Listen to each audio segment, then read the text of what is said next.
அனைவருக்கும் தமிழறிவு வணக்கங்கள். இம்மையில் சொர்க்கத்தை பார்க்க முடியுமா? இந்த பிறவியில் இப்ப நம்ம வாழ்கிற வாழ்க்கையில் சொர்க்கத்தை பார்க்க முடியுமா? பார்க்க முடியும். வேகஸ்நாம் ஒரு 3 வகையான உறவுகளை வைத்து இந்த 3 வகையான உறவுகளோடு இருந்தோம்னா சொர்க்கத்தை பார்க்கலாம். அது எப்படியா?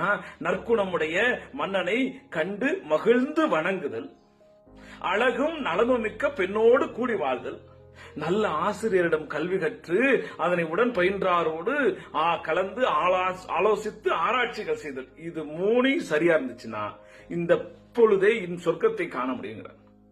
நற்குணமுடைய வேந்தை நயந்து சேவித்தல் ஒன்று, பொறுப்புடை அற்புத மகளிரோடு பொருந்தி வாழ்தல் ஒன்று, பற்பலரோடு நன்னூல் பகிர்ந்து வாசித்தல் ஒன்று, சொற்பெரும் இவைகள் 3ம் இம்மையில் சொர்க்கமாகும். இந்த 3 விஷயமும் இந்த சாதாரண உலக வாழ்க்கையிலேயே சொர்க்கத்தை அடைவதற்கு நலன்கிறதே சிந்தாமணி. அந்த வழியில் நல்ல வண்ணம் வாழ்வோம். நன்றி, வணக்கம்.